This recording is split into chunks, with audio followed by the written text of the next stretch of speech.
Okay, so the first problem is if the energy wave vector relationship for an electron in some material is given by this, we need to determine the electron position as a function of time. So what has explicitly not been told here is that we have applied electric field in the material so that the position of electron changes. Okay, so when we apply electric field in the material, then the electrons in the material experiences some force, and that force is minus E and electric field. This is electric field. Okay, and epsilon is the energy. This force can be written as H bar K dot equal to minus E electric field direction. So K dot is minus E capital E by H bar. We integrate this equation, then it will be K as a function of T equal to minus E electric field by H bar T, and plus K at 0 time, right? So just integrate. This is dk dt equal to minus E by H bar. So if we dk minus E electric field by H bar dt, now we integrate. So this is 0 to, let's say, k at 0 time equal to k at t time, from 0 time to t time. So this will be kt minus k at 0 time minus E electric field by H bar t minus 0, right? This is the equation. So this is our wave vector at time t. So and we need to have the determine the position, right? And how can we get position? Position is the dx, let's say position, x is the position, so dx dt is velocity, and this will be equivalent to group velocity, which is again a function of k, right? So this is group velocity,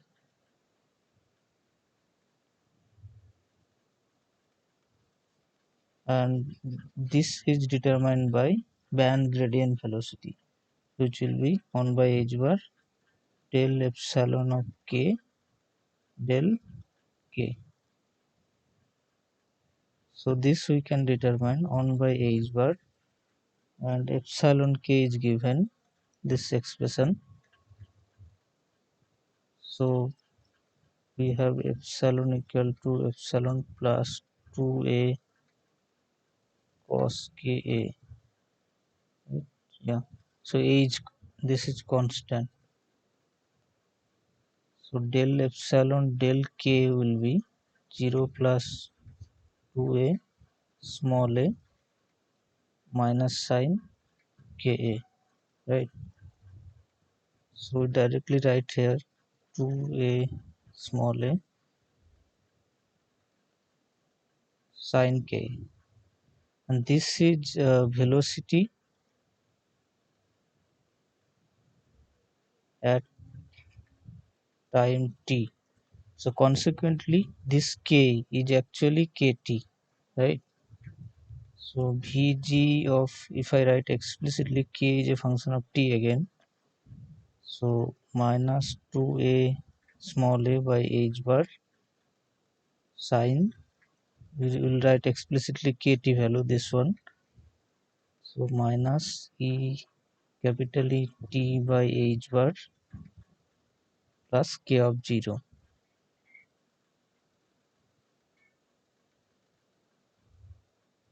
into a small a.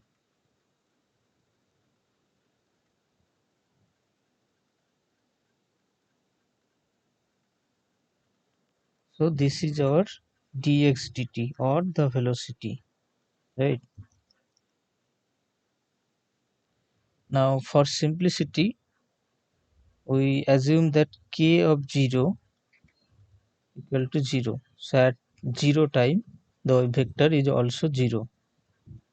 This is just for simplicity. We can actually uh, integrate without assuming this, but we need to know exact form, or let's say the value of this. So the value we simply take as 0. So dx dt equal to minus 2 capital A small a by h bar sine minus e capital E t by h bar a, using this expression. Now we again need to integrate dx dt. So integration of dx,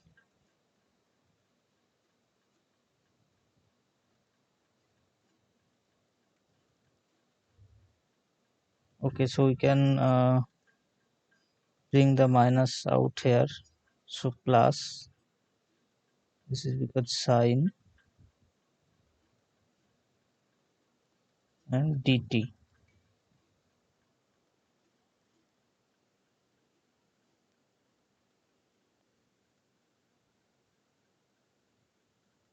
So this is 0 to t. Again we will assume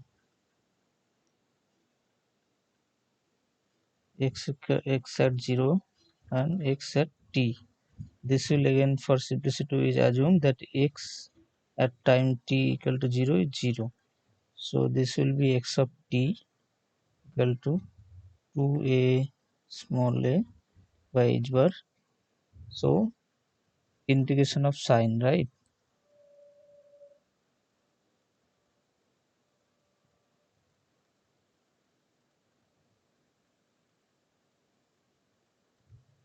And then there will be,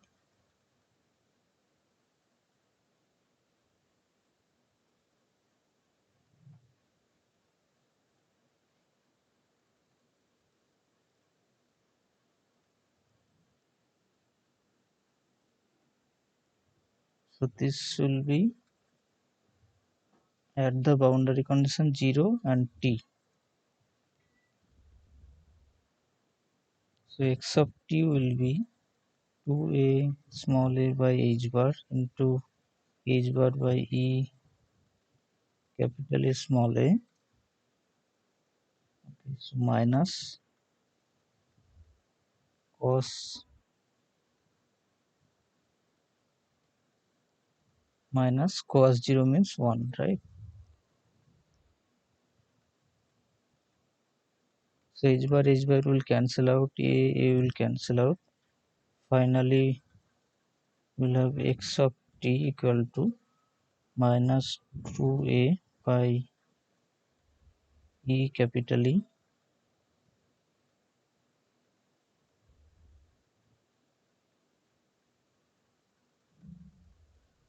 minus 1.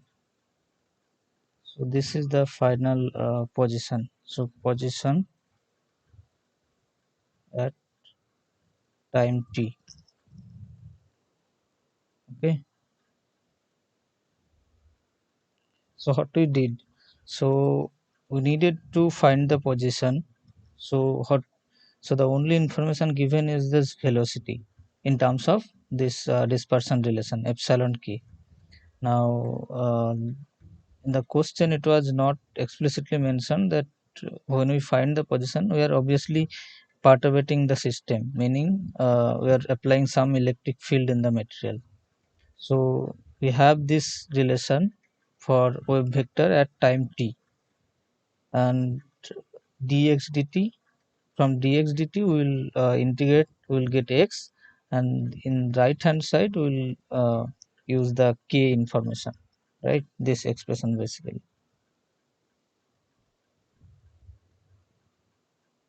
Okay, so the next problem,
So the next problem is determine the maximum kinetic energy that can be observed for an electron when photons having wavelength lambda equal to 232 nanometer are incident on a metal surface or surface, let's say, with work function 5 electron volt.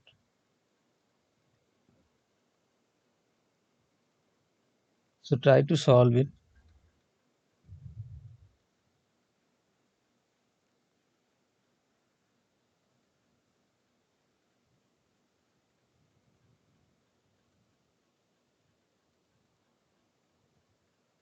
So this is actually a problem on photoelectric effect. So in photoelectric effect, what happens? We have a uh, metallic surface, let's say, and some incident photon is there in the system. Then the electrons in the system are bound with some work function, right? They are bounded electrons, so there are some bounding energy that is called work function. And whenever photons falls on this metal surface whose energy is greater than this work function, then the electrons emit from this surface. So that is what the photoelectric effect is.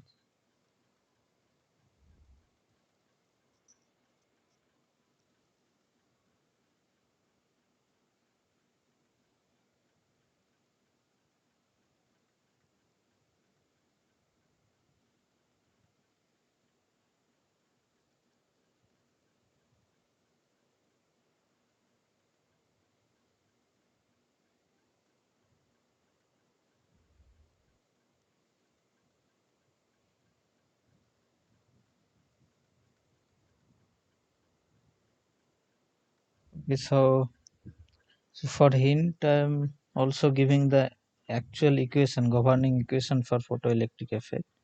So let's say EPH is the photon energy, incident photon,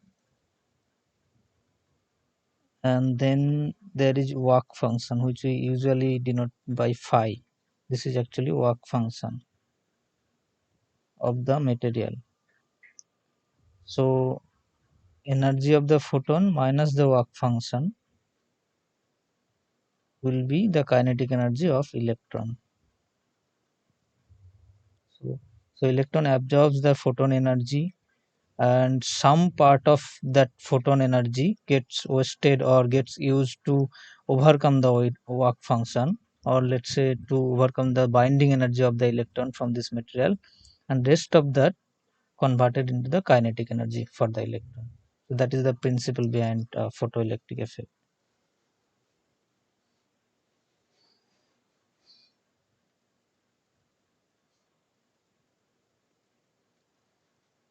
So we need to find what is the maximum kinetic energy of electron.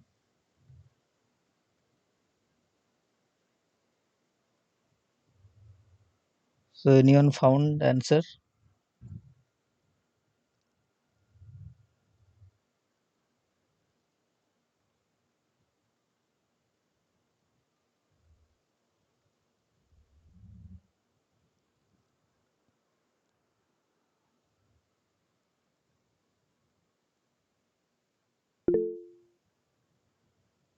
0.355 electron volt.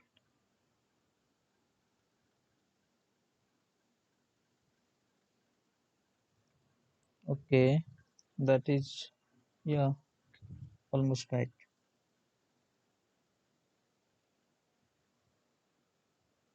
Okay, so let me solve it. So work function is already given 5 ev. We need, so this is 5 ev is given, and E kinetic we need to find. E photon we need to know, right? E photon is what? H bar omega equal to hc by lambda. So H is 6.6 into 10 to the power minus 34. C is 3 into 10 to the power 8 by lambda is given 232 nanometer. to the power minus 9. So this will be in joule, but we need to find in electron volt. So we divide by electronic charge. So this is the energy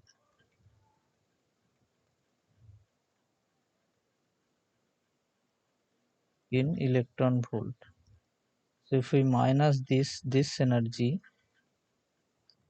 to 5 electron volt, then the answer is nearly 0.347 electron volt, or let's say 0.35 electron volt. So this is the maximum kinetic energy.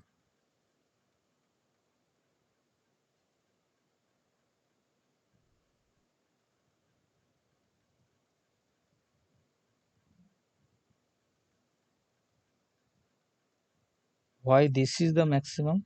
Because there can be other waste of energy. So photon incidence with EPH, this amount of energy, and some part of it absorbed in work function, and maybe there are some other wastage of energy, let's say due to radiation or reflection, etc. So that's why the maximum amount of kinetic energy, which is the idealized situation, that electron completely absorb this amount of photon energy, and only the work function energy is to be subtracted. So that's why this is the maximum case, and in real situation there is less energy of this from this amount of energy. Okay.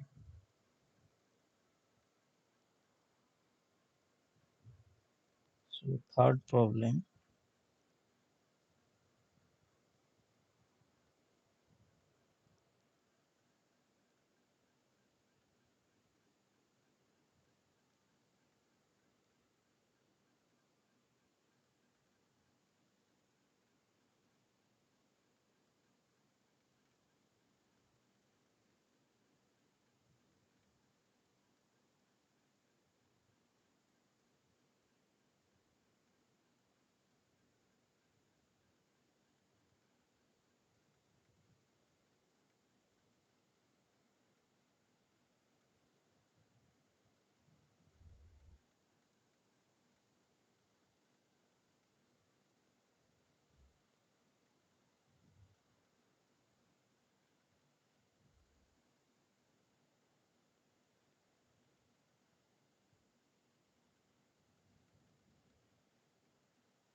So photons are incident on silver, which has a work function of 4.8 electron volt.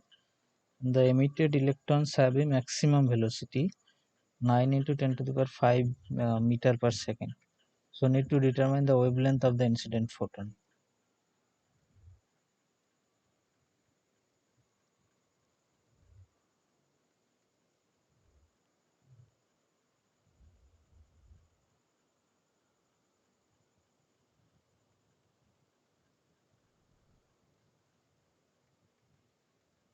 Same formula we have to apply. So this time we need to find E photon, sorry, wavelength rather. So photon energy minus E phi will be maximum kinetic energy. And first we need to determine this E photon, and then from this E photon we need to determine lambda.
Anyone found the answer?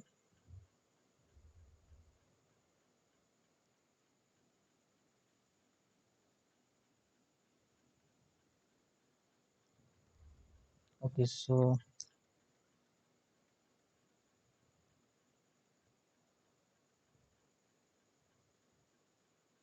this E phi is 4.8 given EV. Now this E kinetic will be half mv max square. So half m, or rather m is electronic mass, so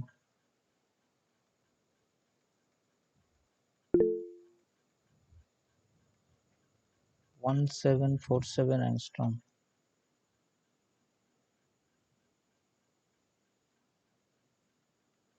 Yeah, right. So not square, and then velocity square. So velocity is given as 9 into 10 to the power 5,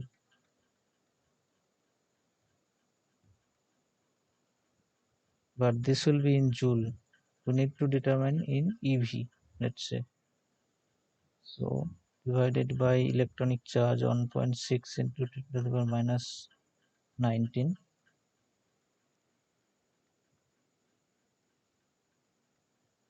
This will be around 2.3 EV. So E photon will be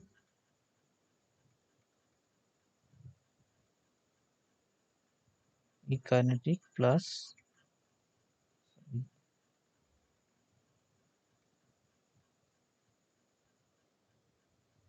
So sometimes this E phi work function we denote it by simply phi, or E into phi,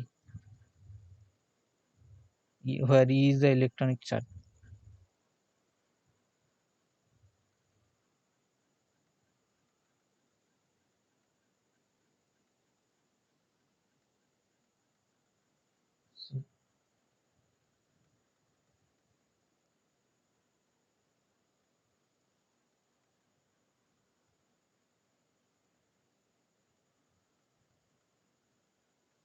So 7.1 eV.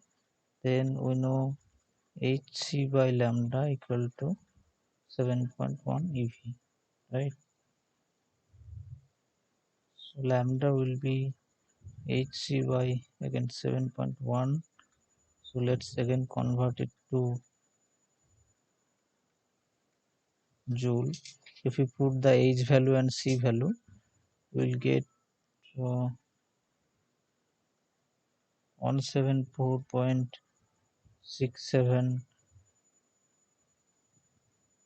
nanometer, or 174 approximately 7, let's say, angstrom. Okay.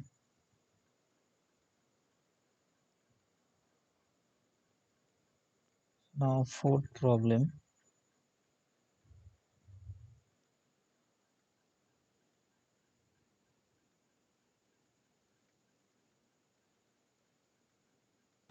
Sir, can you show please once Yeah, again that sure. last?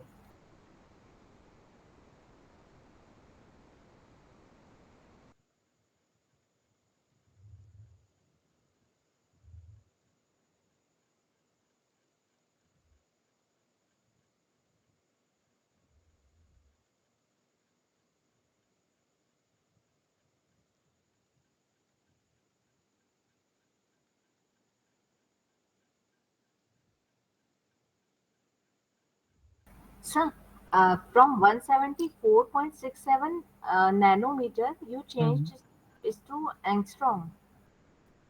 So yeah, so this is the correct answer. So 174.67 nanometer means 174.67 into 10 to the power minus 9 meter, right? So Yes, if sir. we convert it to angstrom, then it will be 10 to the power minus 10. So what will be the answer? 174.67 into 10 to the power minus 9 meter equal to 174.67 into 10 into 10 to the power minus 10. So 10 meter. This will be angstrom.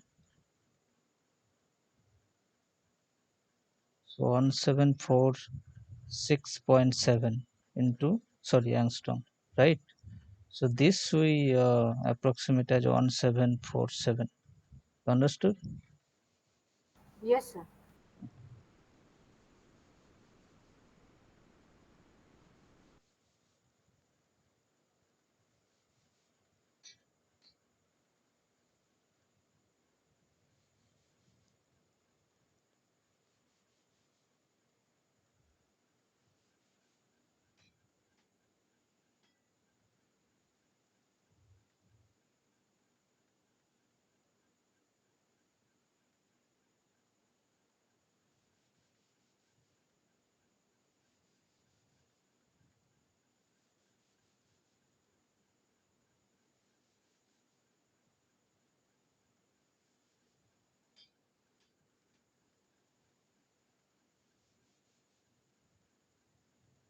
Okay, so next problem.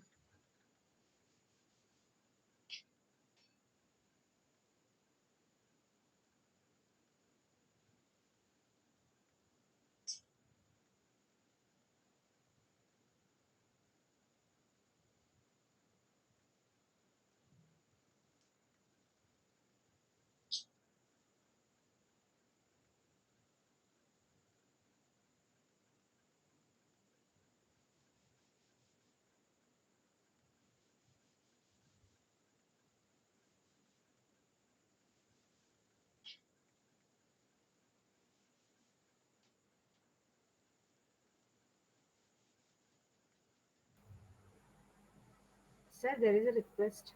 Mhm. Look, uh, we are not getting updated with that link, that seventh week problem solving session. At Sanjay sir had taken 2 or 3 sessions that are also not available in that link. Uh, in which link you are talking about? Video, YouTube links. So what I have said, or That is up to 6th week only. right, right. But individual TAs will have individual link, right? I mean individual YouTube uh, channel actually. Okay, but yesterday I asked to madam for that link, Mhm. so she told me no, you have to ask for NPTEL only. So I have given that request in forum, and Okay. that Sanjay sir's link I could not find till it. Sanjay updated up to week 6, I guess, right? Uh, No, only yours and man's link is there, not his link okay, is so there. maybe today updated. So there is a link in the NPTEL website. So that link goes to uh, Excel sheet, right? Okay, sir. Okay, so let me show it because many of you told me that they are not updating, but actually they update on the Excel sheet actually automatically. So I need to stop sharing.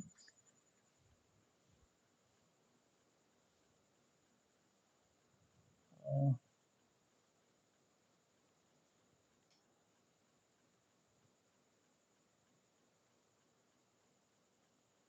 okay, so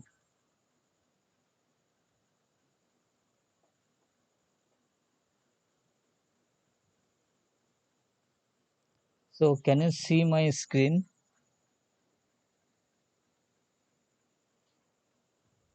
Anyone? Yes, sir. Okay, so these are your NPTEL lectures updated here, right? So if you see this problem solving session July 23, we'll see problem solving session recording. If you click there, okay, so again you have to click here to view problem solving session lectures. So these are all those things are updated. We update here and it got automatically updated in the SIAM websites basically. So most of the people have done up to week 6. Let's see. Yeah, week 5, someone Madhura Ghosh. And Sanjay has also updated up to week 6. Okay. So maybe he today updated. Okay, sir. Okay, Mm, sir.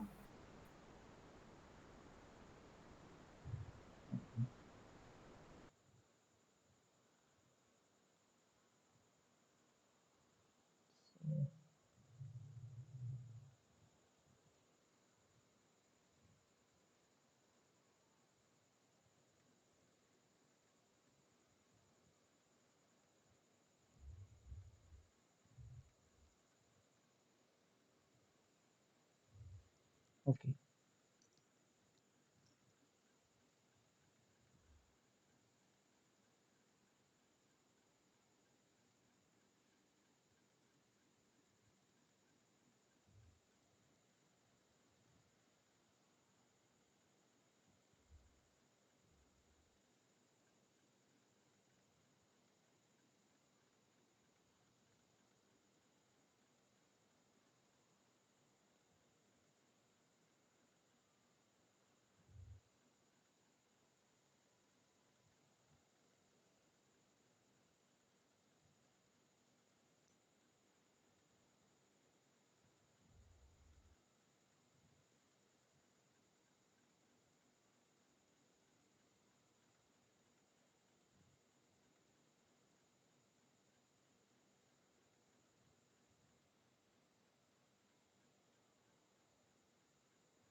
Okay, so this is a different problem.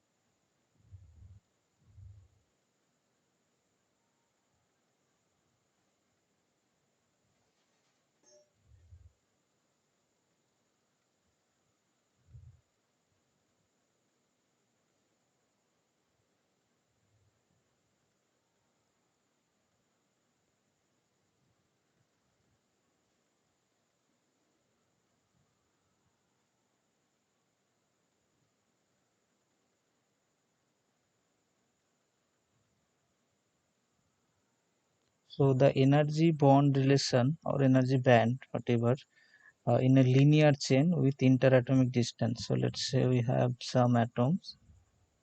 This interatomic distance are A. Okay. So energy relation is given by this. E of function of k is E0 minus T cos Ka. Now when the interatomic sorry, this distance,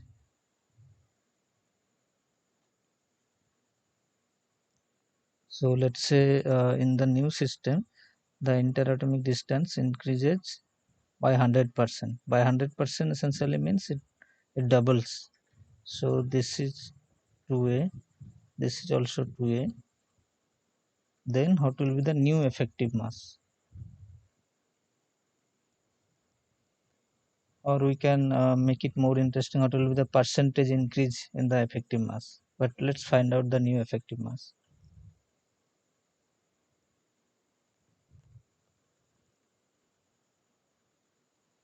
Let's try, then I will solve.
Okay, so we have the formula of effective mass equal to h bar by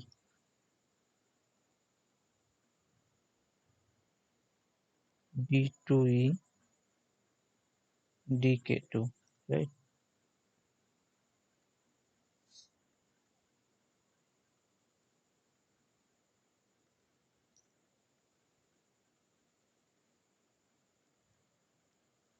This is h bar square actually. So E is given as E0 minus T cos Ka. Now let's say we are having this 2a now as interatomic mass. So new E1 will be E0 minus T cos 2Ka. So old M star or old effective mass will be let's derivative this first. dE dk will be minus T minus sine Ka into A. So d2e dk2 will be uh, t a square cos k. So previously effective mass was h bar square by t a square cos ka. Now effective mass, say m1 star, this will be if we take d2e dk2 d2e1 basically. So t 2a square cos 2ka 4t a square, right? So this will be 4t a square.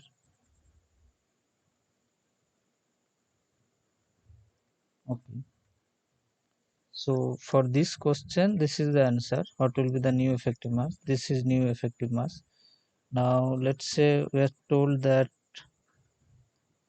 what will be the percentage increase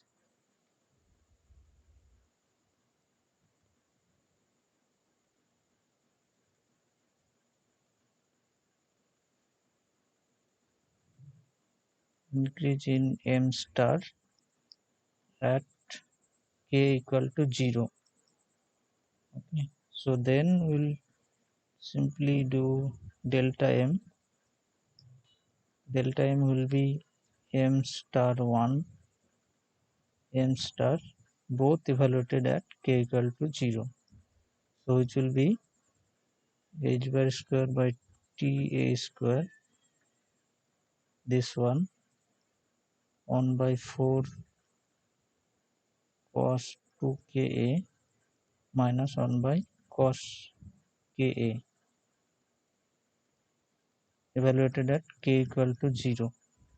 So this will be h bar square by t a square 1 by 4 minus 1, right? So minus 3 h bar square by t a square 4t a square.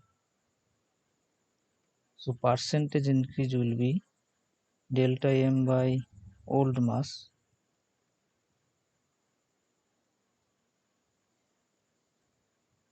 at k equal to 0 also we need to evaluate. So h bar square by minus 3 h bar square by 4t a square by m star at k equal to 0. M star at k equal to 0 will be h bar square by t a square into this 1 cos k. So t a square, this will be minus 3 by 4 only. In terms of percentage it will be 100%, so minus 75%. Okay, so this will be decrease in mass actually. So there will be decrease in effective mass by 75% at the k equal to 0, at k equal to 0. So next problem.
Okay, so let's move to semiconductors. Band theory, let's stop here. So I'll briefly review the semiconductors basic things and then I will solve few problems.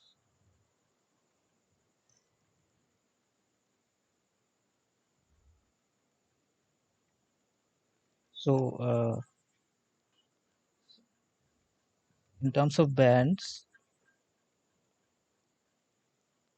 there are three bands basically. So basic thing, there is, let's say, valence band,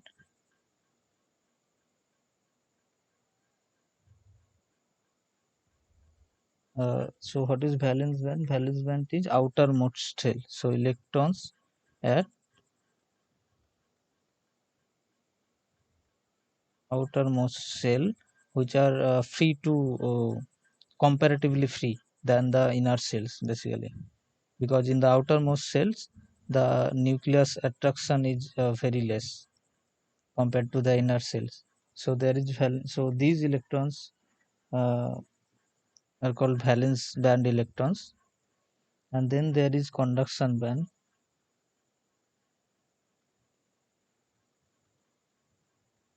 So conduction bands, in certain materials the electrons, or most of the metals actually, in metals electrons are very loosely bound to nucleus. Okay, now when these are electrons are very loosely bound to the nucleus, then in application of small electric field, these electrons actually starts moving or conducts electricity. Conducts electricity. And the band the energy band where these electrons, this type of electrons which are very loosely bound, which in application of electric field they start conducting electricity, are called conduction band. There are some forbidden band.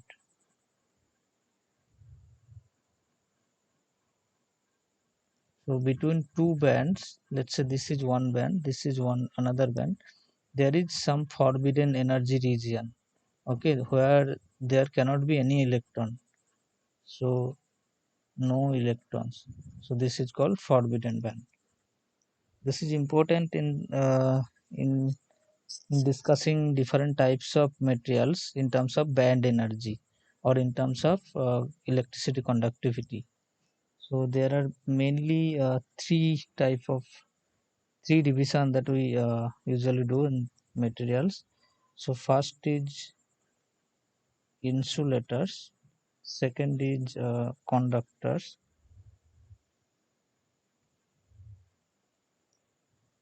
third is semiconductors.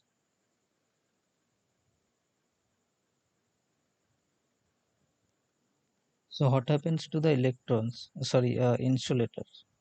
So let's say this is energy, and this is conduction band, and this is valence band. Okay, and this region is the forbidden band. Now in insulator, this energy gap, this energy forbidden energy gap is very large. So the energy gap between valence band and conduction band is very large. In terms of energy, it is around 1 electron volt. Uh, Sorry, I'm making some mistake probably. This is not 1, this is 10 actually. This is 10 electron volt for insulators. Now for conductors, what happens?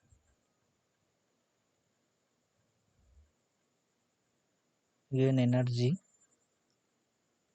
So let's say this is conduction band, and this starts valence band, and there is some region where this valence band, this is conduction band, this is valence band, and in this region, overlap region, conduction band and valence band overlap with each other, and as a result there is always some free electrons. This happens in most of the metals which are basically conductors. So always some overlap between conduction band and valence band. Okay, so if you send electric field, then immediately it starts conducting, and there is no energy gap. So no energy gap as this overlaps with each other. No forbidden energy gap rather.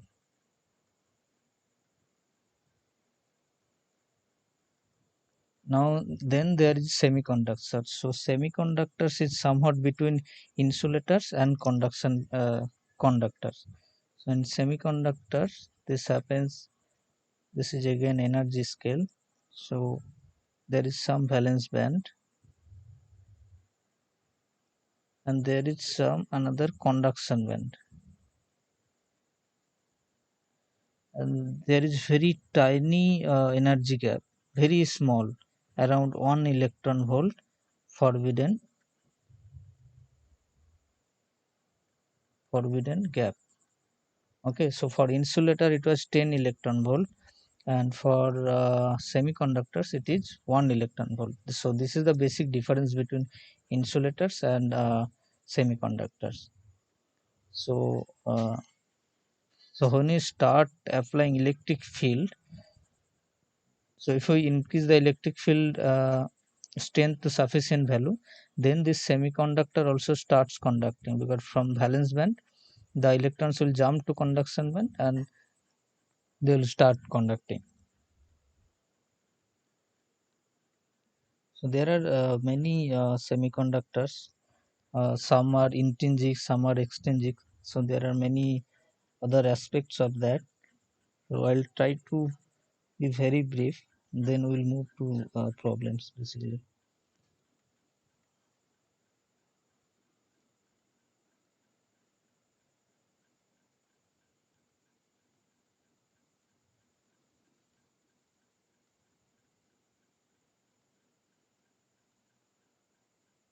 So what happens in intrinsic semiconductor is that so let's say I have an intrinsic semiconductor and I apply electric field through a battery, let's say. So there are electrons as well as holes in the system. So what are holes? Holes are basically nothing but the absence of electron in the system. Okay, so let's understand this. So this is valence band, let's say, and this is conduction band. Okay, so if we apply the electric field in the system, now let's suppose that an electron in the valence band jumps to the conduction band, right? So whenever this electron jumps back to this conduction band, then there is some positive charge that is left there, right? So here the positive charge is there. Now, now the electrons from, so this positive charge or the absence of electron is called holes. Holes are basically absence of electrons, and these are positive charge. So when we apply electric field, so this is positive and negative end. So then electrons will get attracted to the positive part, right? So this way electrons will flow and holes will flow in the negative part. So in this way there is a flow of current. So this way electrons are flowing, that means this way current is flowing. So this is a story of intrinsic semiconductors like silicon, germanium, etc.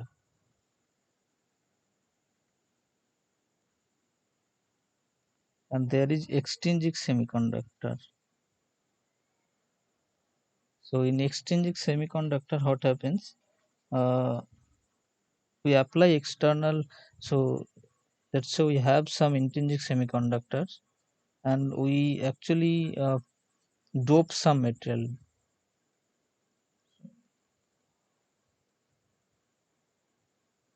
Doping. So doping means, let's say this is germanium, okay, and we externally put some other material.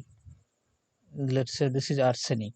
So then it is called doping, and this becomes extrinsic because there are some external material like here arsenic, and this external materials actually increases the conductivity very much.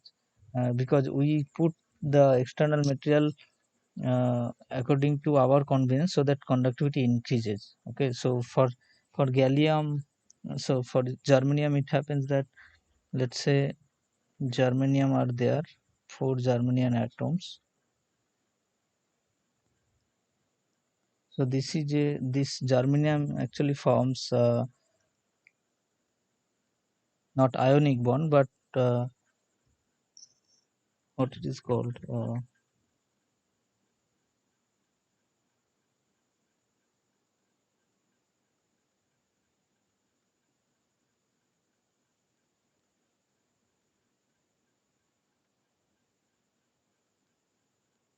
yeah.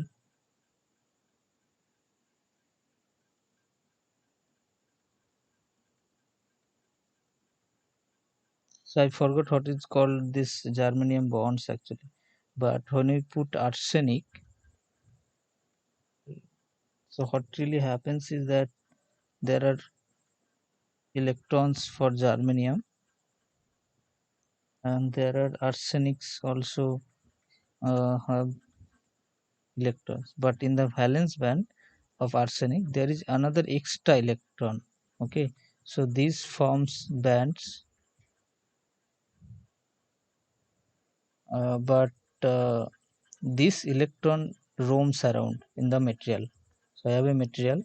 So this extra electron of arsenic roams around in the material, and because of this extra electron is comparatively free. So this easily conducts electricity than this germanium.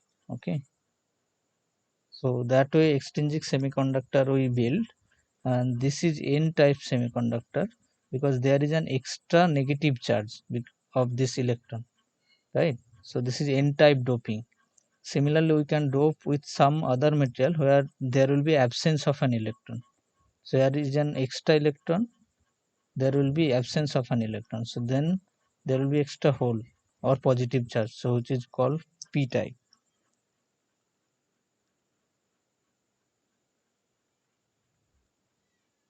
Okay, so there are many formulas actually for this in this semiconductor chapter. There are many formulas. So one formula is law of mass action, which says that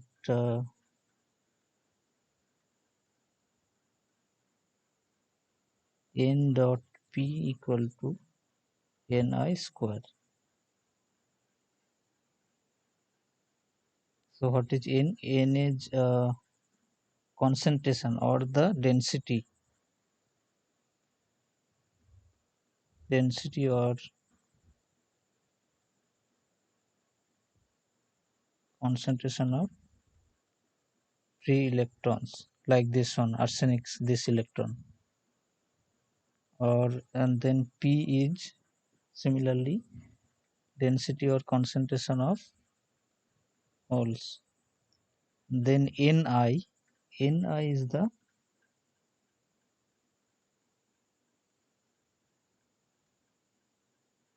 yeah, so ni is the intrinsic concentration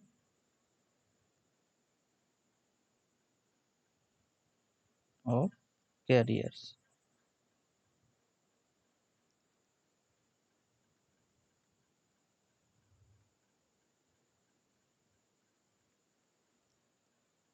So this ni is again a function of temperature, but let's not go that way. So because ni is some exponential function of temperature, there is again some temperature function, probably it is t cube, and then there is exponential function of temperature as well.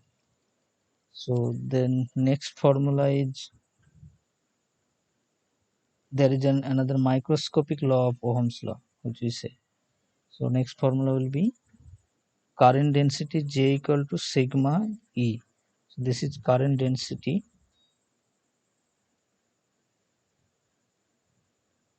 This is electric field, and sigma is conductivity.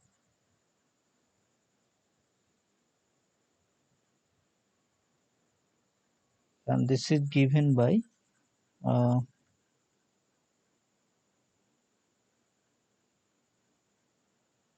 n q mu. So n is the concentration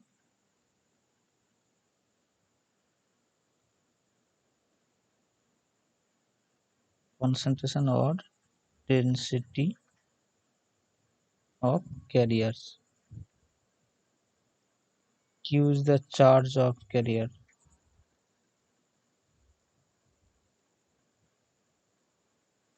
and this is mu actually. Mu is the mobility, and mobility is defined as, so mu is defined as drift velocity per unit electric field. Okay.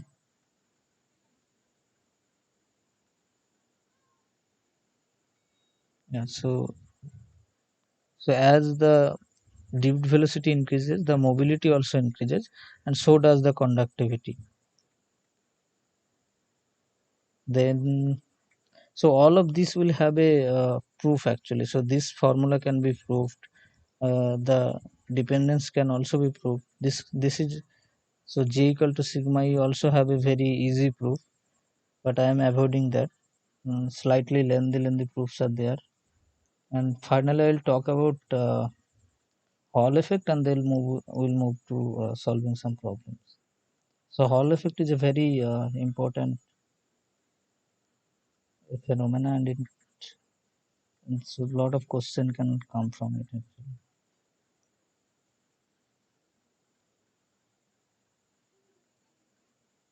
Okay, so Hall effect.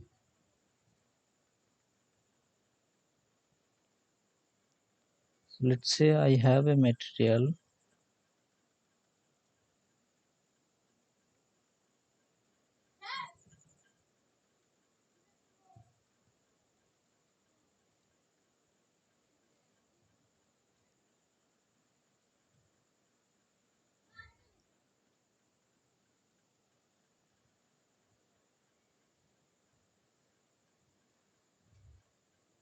So in x direction, I apply electric field, and in z direction, I apply magnetic field. Okay, so let's say I have a semiconductor itself. So if we talk about electrons, then what will happen? So electron will move due to the electric field. Electron will move opposite to the electric field, because force on electron is minus E electric field, right? So the direction of force will be negative to the electric field. So the electron will move along this direction. But there is also Lorentz force, Lorentz, which says force due to magnetic field will be V cross V, right? So magnetic field is in Z direction, and V for electrons are in minus X direction, this direction. So Lorentz force due to magnetic field, this is due to magnetic field. Okay, so this will be minus E, let's say minus X cap cross magnetic field is along Z direction. So Z, this will be plus E. I'm not writing V and B. I'm just trying to find in which direction the Lorentz force will be proportional. So X cross Z will be minus Y cap, right? So this is Y direction. So the electron will actually deviate. So they will start going in this direction, but ultimately deviate this direction, because this is negative Y direction, right? Negative Y direction. So this way, there will be lot of electrons. After some time, they will start accumulating here. Now whenever electrons will start accumulating here at the bottom level, so here the electrons will start accumulating here, that means there will be holes here, positive energy, positive charge basically, right? So then there will be an effective electric field apart from this external. This is externally we have applied now. So if this is the positive charge and this is the negative charge, then electric field will be along this direction, right?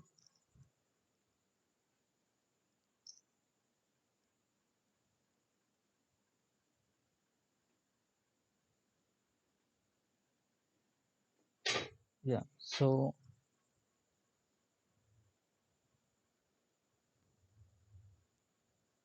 electric field will be in this direction, and let's say this electric field, due to this magnetic field and all combination of external electric field, let's denote this electric field by EH. This is due to action of B and E simultaneously, and after some time this flow of electron cannot continue forever. So as there is positive charge or electric field here developed, so again electron will flow opposite to the electric field, let's say. So in this direction electric field has been developed. So electrons will try to move in up direction after some time. So magnetic field, so basically what we are seeing, so magnetic field tries to push the electrons along this direction. But after some time there is a development of Hall electric field which is in this direction also. So here is positive charge and here is negative charge. So now negative charge or the electrons will try to move in opposite direction of electric field, right? That's what was also happening here. We have applied electric field in this direction and electron was moving in this direction, so opposite. So there will be a balance between this force and this force. So which will be EH equal to which force was causing to move electrons in this direction. This was the force, right? Lorentz force. So E V V. So these two will balance out after some time. They are acting in opposite direction. Okay. So this is one equation, EH equal to velocity into magnetic field. This is equation number 1, let's say. And then we also know J equal to NeV. So N is again concentration of electron. This is electronic charge and this is velocity. So if we replace this V, then that will be J by NeV, EH.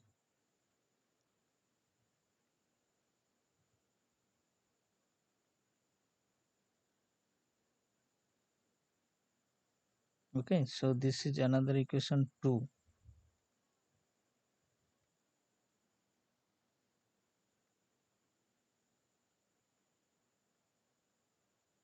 So this developed electric field due to the combined action of magnetic field and external electric field, we write usually as RH JB. So RH is given by then 1 by NE. So this we call Hall coefficient. Okay. So Hall coefficient is defined as RH equal to electric field developed due to the Hall effect by current density J and the magnitude of magnetic field. So this RH is the Hall coefficient.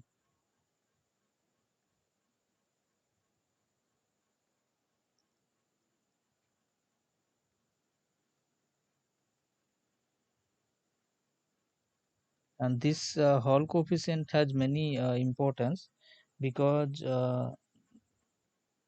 it is used to determine a system have uh, which kind of carrier, electronic carrier or the whole type carrier. So positive carrier, negative carrier or positive carrier. So that we can determine from the Hall coefficient. And this Hall effect also used to determine the carrier concentration. So if we know the Hall coefficient for a material and know that the carrier are electrons, then we can determine the density or the concentration of electrons, because n is the density basically, right? Okay, so now we solve some problems.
Okay, so the question is consider a two-dimensional material of length L and width W subjected to a constant magnetic field B uh, applied perpendicular to the plane of that material basically. So, and the number of charge carriers or the concentration N can be expressed as this kq b by 2 pi h bar. So k is some constant positive real number and q is carrier charge. So Hall resistivity rho xy is what? So let's say we have some, this is x, y, z, and this is our material, let's say.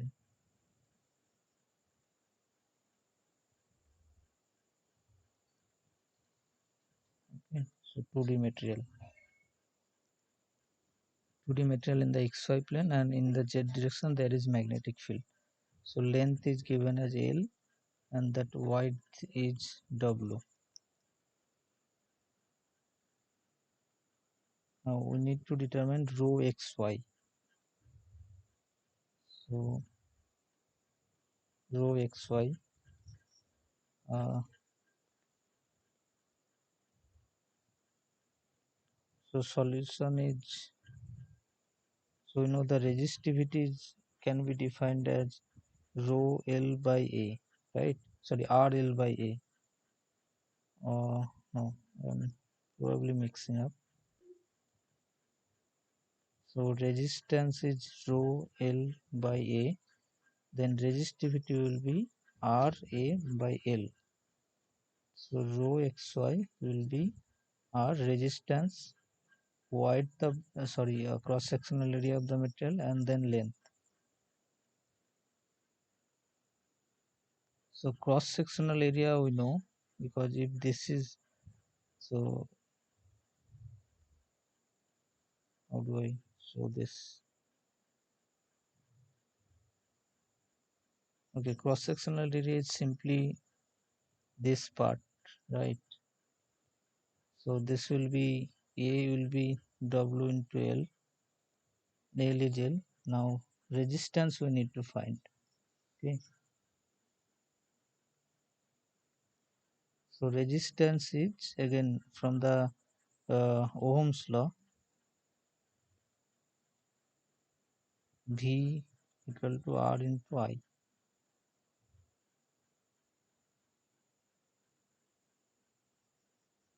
So V is the voltage developed and I is the current. Now VH, here the voltage development Hall voltage, right? So as I showed here, so this external, so this internal electric field. So this electric field will cause some voltage, right? Due to this, there will be some development of voltage around along this direction, vertical direction. So that voltage is, we can find Vi by NQW. So this is actually formula for Hall voltage. Okay, so I is the applied current,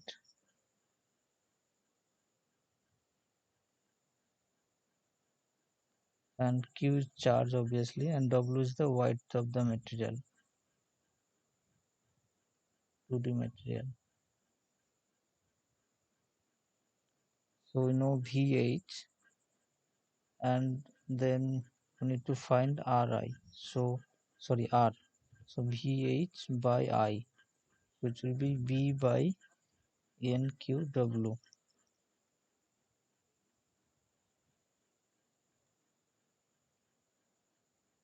Now V is, so QW is constant, but N is given as this.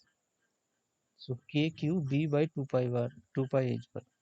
So K mod Q B by 2 pi h bar. So which will be 2 pi h bar by q square kw. Then rho xy will be r ra by l. So 2 pi h bar by q square kw. A was w into l by l. W is also cancelling. So 2 pi h bar by q square k. So option C is correct. Okay. Sir, Yes. can you can you elaborate after B upon N Q W? Uh, Last three steps. so this From from B is equal to NQW, you put B is equal to QW as it is, and you put there here some value that is not understandable. K upon something and B upon 2 pi h cut. uh, so in the last equation rho xy. Sir, R is equal to VA upon I you have written. Right, right. After that B upon NQW. Mm-hmm. After that I am not able to understand what is Okay, written okay. and how is it. Yeah, yeah, yeah. Okay. So in the question we are given that the concentration or the density of carriers can be written as this. Okay, so n is k q b by 2 pi h bar, where k is some constant positive real number, q is the charge of the carriers, and b is the magnetic field, applied magnetic field. So so r is vh by I, and vh actually we can derive this expression. Okay, so it's not very lengthy, but we can derive this vh. So hall voltage can be this given by this, where b is the magnetic field, I is the applied current, n is the concentration, q is charge, and w is width of the material. So then we are just putting here n is what, n is this k q b by 2 pi h bar, and this was just qw. So after cancellation of magnetic field, 2 pi h bar by q square kw. So is it clear now? Hello. Yes, sir. Yes, sir. Okay, It is okay. clear now. Mhm. So then just basically, and this expression actually can be proved, but again it will take some time, so I'm not proving it.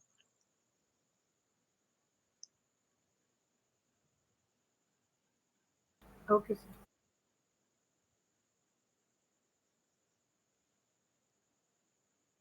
Okay, so next problem.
Less than, let's put it greater than.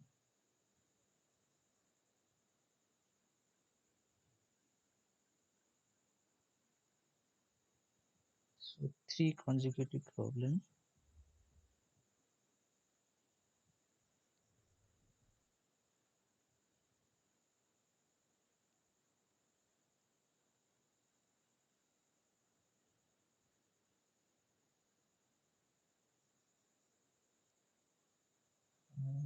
Sorry.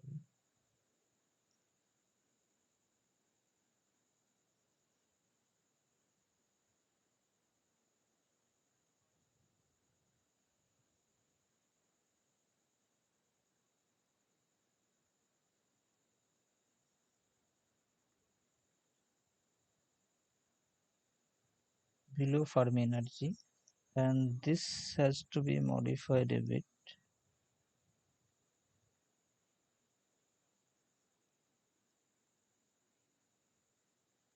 E greater than EF at T equal to 0 Kelvin, and for these two problems B and C, T is the room temperature 300 Kelvin. So we need to find the occupancy probability for fermions, which have three cases. So any energy greater than Fermi energy at T equal to 0 Kelvin, and 6.05 eV above the Fermi energy at T equal to 300 Kelvin, and 0.05 electron volt below the Fermi energy at again 300 Kelvin. Okay, so try to find it out. And the formula, so the occupancy probability for fermions are given by Fermi-Dirac distribution function. This stands for Fermi-Dirac. Two scientists basically.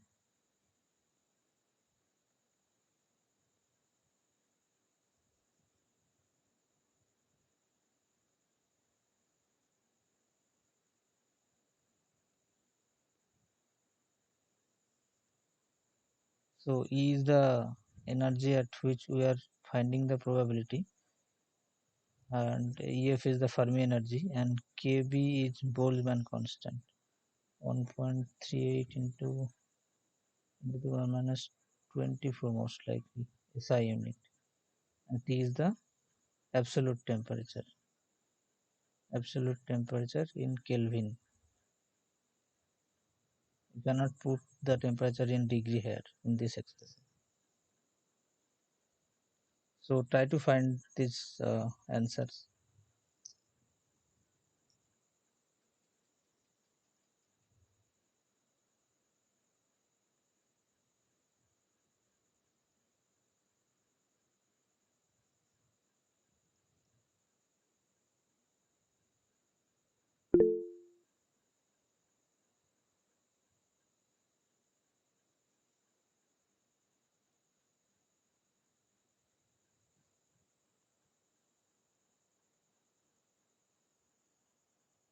So what is B? I mean all. So there is no option. Okay. So all there are three problems A, B, C, different condition.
For B it is 47%.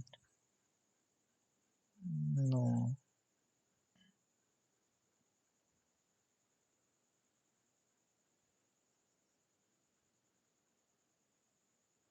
So any other one solving this problem?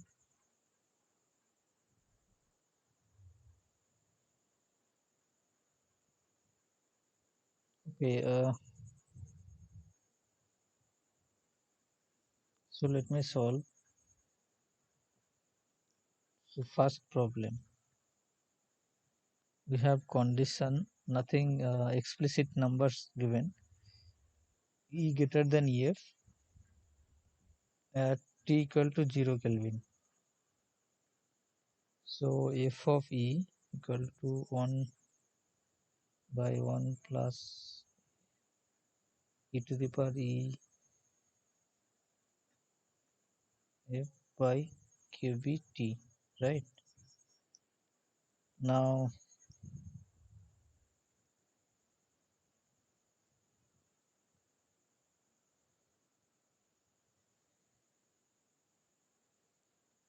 when E greater than EF, then E minus EF is positive, and when T tends to 0, then 1 by kBt tends to infinity, right?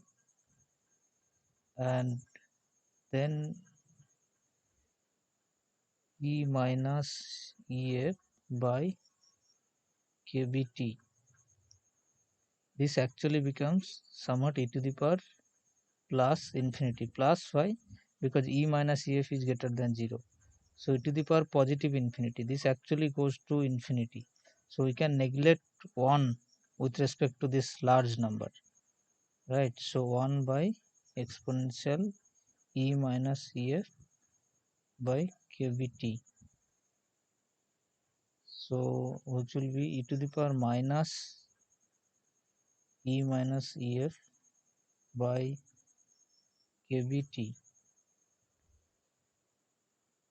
Now this term, due to 1 by kBt goes to infinity at t tending to 0, it actually becomes e to the power minus infinity, right? Minus sign is here. So e to the power minus infinity equal to 0. So f of E equal to 0. Okay. When E greater than EF and T tends to 0 Kelvin. And this is consistent with what we usually observe, or uh, the definition of Fermi energy. So if we draw the Fermi energy, you can draw in many drawing functions. So drawing softwares, let's say kBt or T. So what you will see is that let's say this is Fermi energy. You fix the Fermi energy. Okay. So this axis will be energy. So this is Fermi energy. You fix at some value, and you are changing energy, and you are uh, drawing the function for different temperature. So let's say you first draw from for t equal to 0 numerically. So what you will see is that at t equal to 0 you will see some function like this, exactly uh, step function, this function.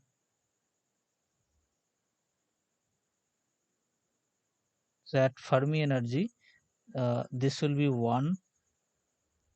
At Fermi energy at t equal to 0, this will sharply fall to 0 at exactly Fermi energy, and then it is 0 above the Fermi energy. So this is region E greater than EF. Okay, so this was t equal to 0 Kelvin. Now let's say if you are increasing t.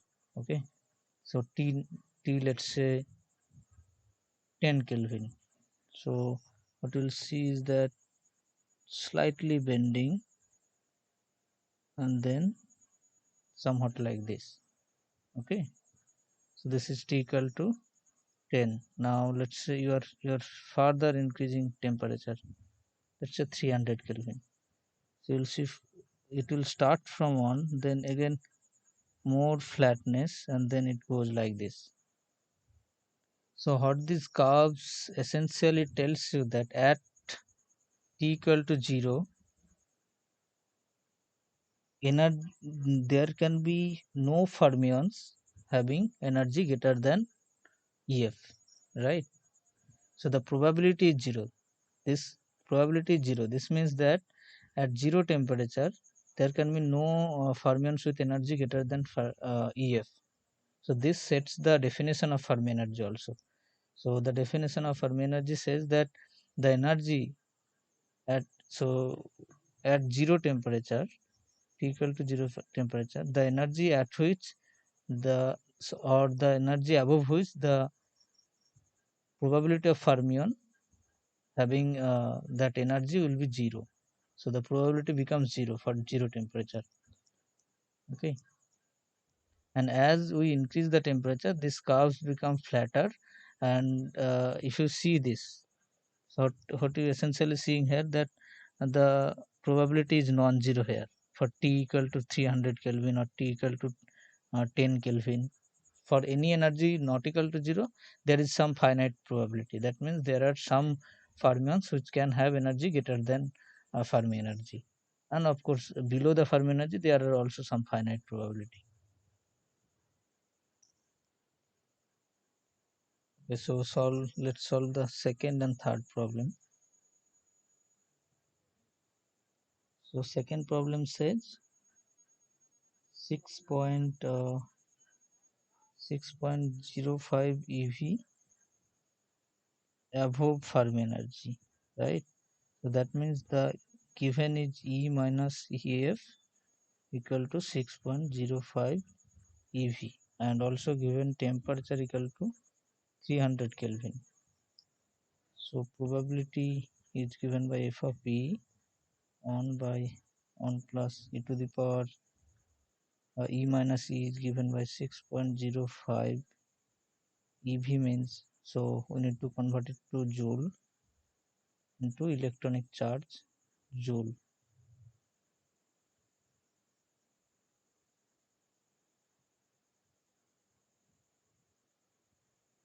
by kVt. So 1.38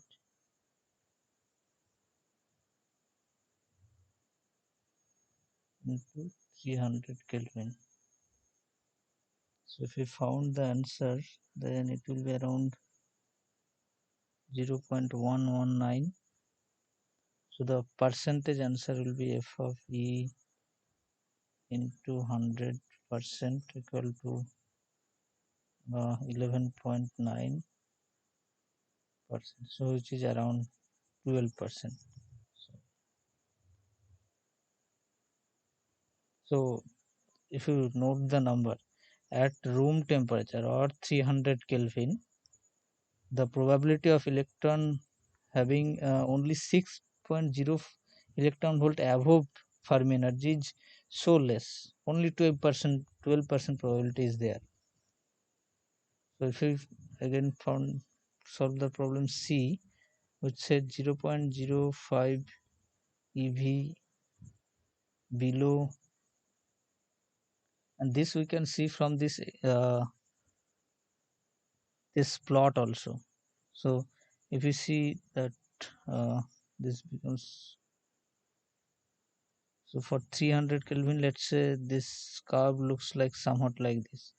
So the area under this curve is so much f of E versus E at 300 Kelvin, let's say. So area under this curve below EF is much larger than the above EF, right? That means the above the probability of having electrons with energy above the Fermi energy is much less. Okay,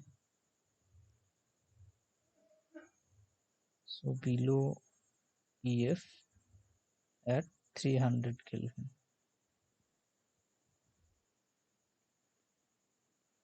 Again, same formula, but now what it says below EF, right?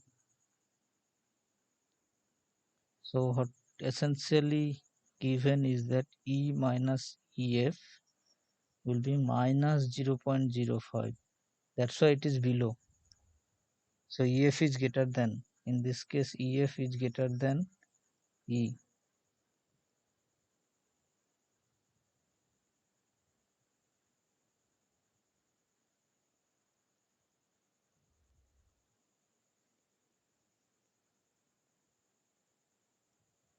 So minus 0.05 into 1.6 into 10 to the power minus 19 by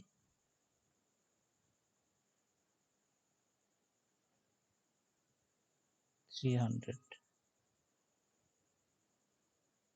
So this will be around 0.7315. So if we convert it to percentage, then it will be around 73.15%. Okay, so see the probability, the high probability of having electrons at below Fermi energy, even at same temperature, right? 300 Kelvin.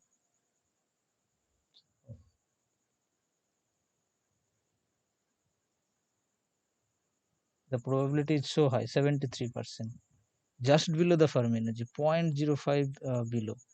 So the probability increases so dramatically.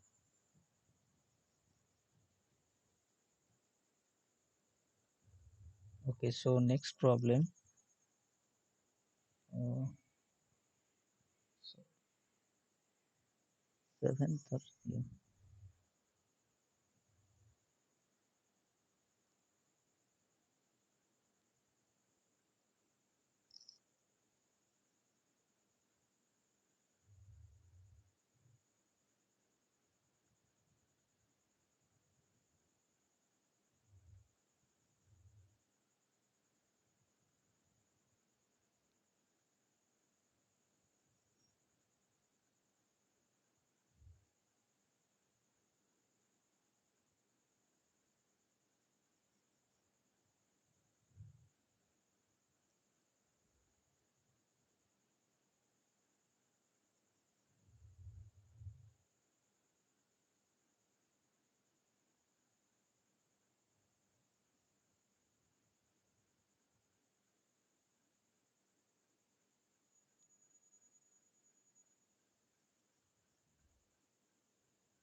Okay, so another similar problem, please. So the extension of that problem will be, so find that probability, let's say case D.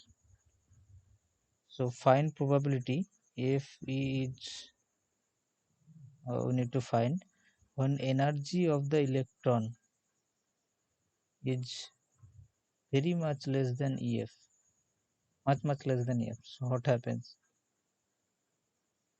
So EF equal to, so F of E equal to E.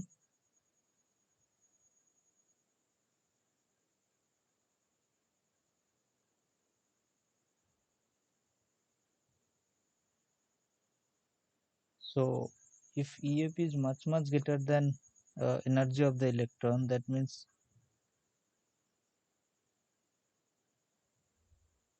yeah, 100% probability is there. So note that here we have not, I have not mentioned the temperature. So temperature is not mentioned, okay. And the reason is again obvious. Ki when EF is much greater than E, that means EF minus E is greater than 0, right? So this will be 1 plus e to the power minus E F minus E by kBt. So this quantity is positive, right? EF minus E is greater than 0. So this is positive, the whole quantity is positive.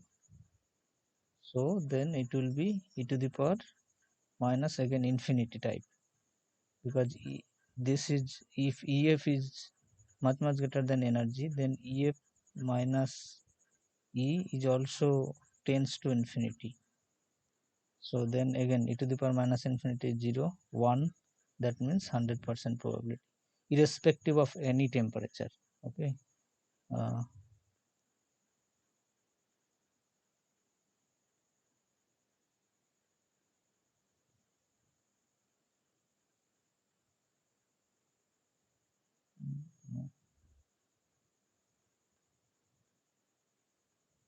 irrespective of any temperature, and that's what we have seen in this also. So if we see, notice that all the plots, so if it is let's say it is t equal to 0 or t equal to 10 or t equal to 300, all the plots starts from this one, right, from this one probability 1 point, and this point actually amounts to ef is much greater than e, so all the curves starts from 1, means the probability starts from 100%.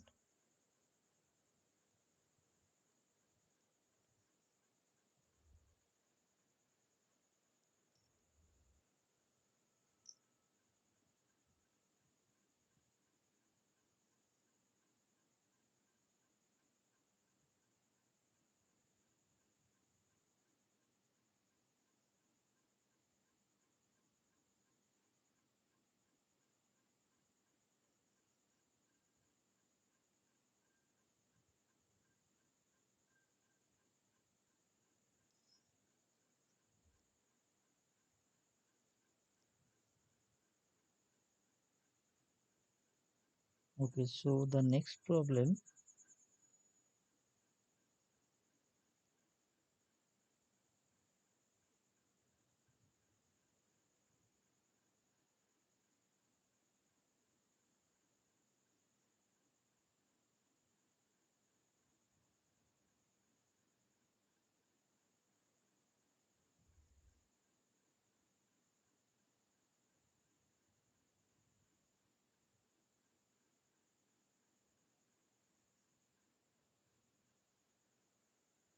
so let's say I have a cubic potential, so I'm not completely writing the problem. Cubic potential well with potential outside is equal to infinity. So in 1D what happens? So you 1D this was like this, v equal to 0 and then v equal to infinity at the outside, and width was a or l. Now this is given, and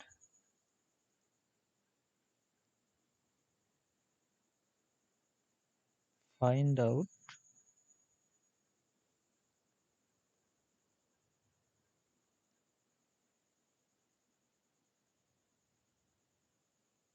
energy difference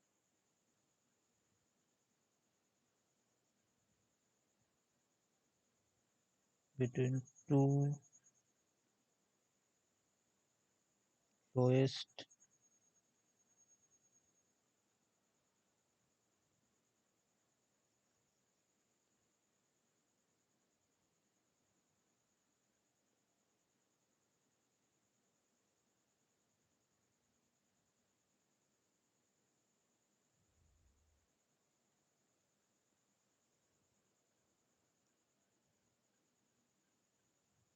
so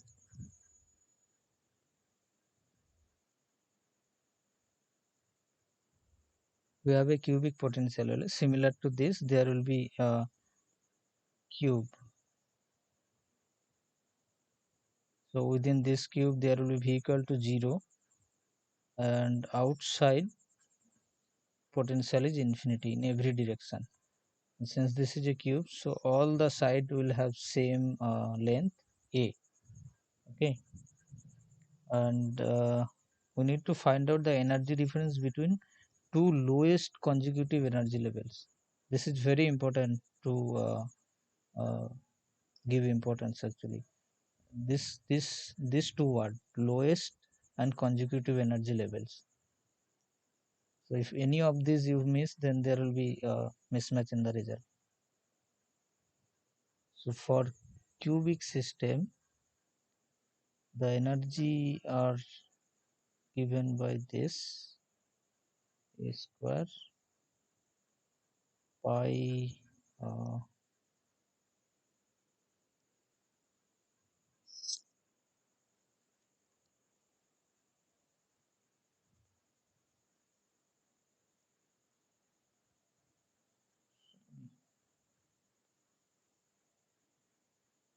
nx square plus ny square plus nz square. So for cubic system, the energy levels are this, just like 1D potential. So for 1D there was only nx, but for 2D there will be nx and ny also, and for 3D there will be an extension of z. So the energy is like the given by this. We need to find the energy difference between two lowest consecutive energy level. So try to find it out, then I'll solve. And also just a reminder, this n, x or y or z starts from 1, 2, 3 like this, not equal to 0. Okay.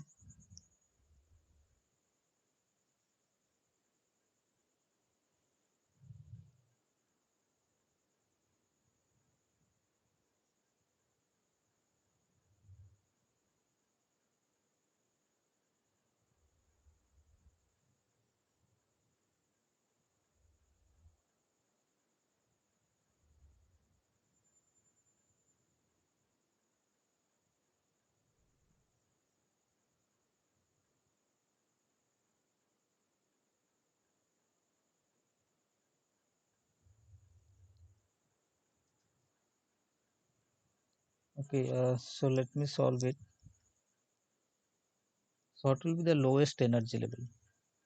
Let's say, which we call ground state energy. Ground state energy will be h bar square pi square by 2m a square. So all will be 1, right? Nx equal to ny equal to nz equal to 1. So this is ground state energy.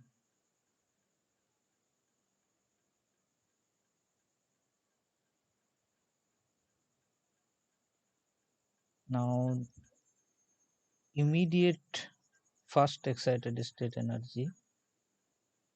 Why I am saying immediate? Because there can be other excited state energy, but just above the ground state. So let's say this is ground state E0, just above there will be E1, and then there will be many other energy levels.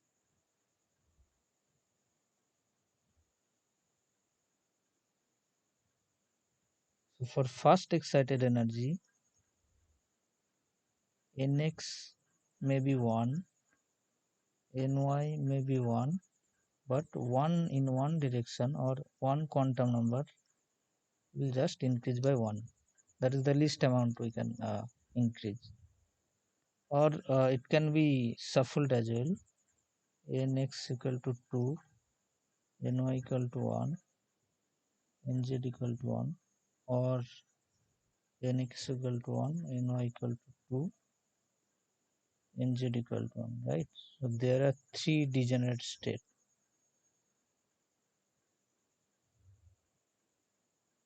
So all of this will have same energy.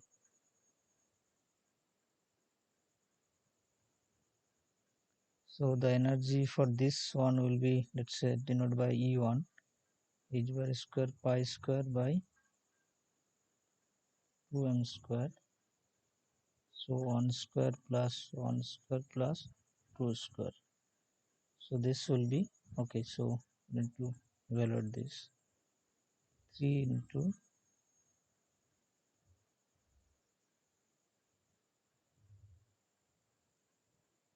and this one will be 6, right?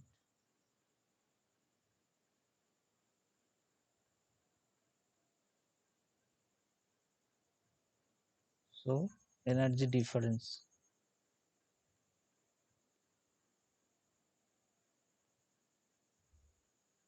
So E1 minus E0 will be 6 minus 3.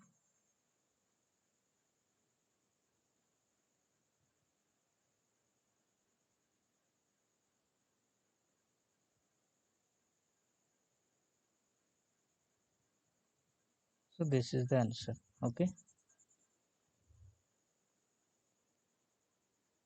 Okay. So if you are asked to find that ground state energy and then second excited state,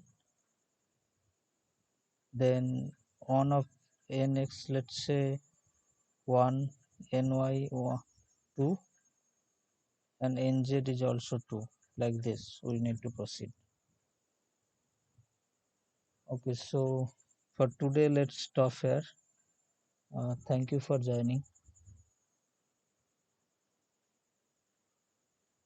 So I'm ending the meeting. Okay.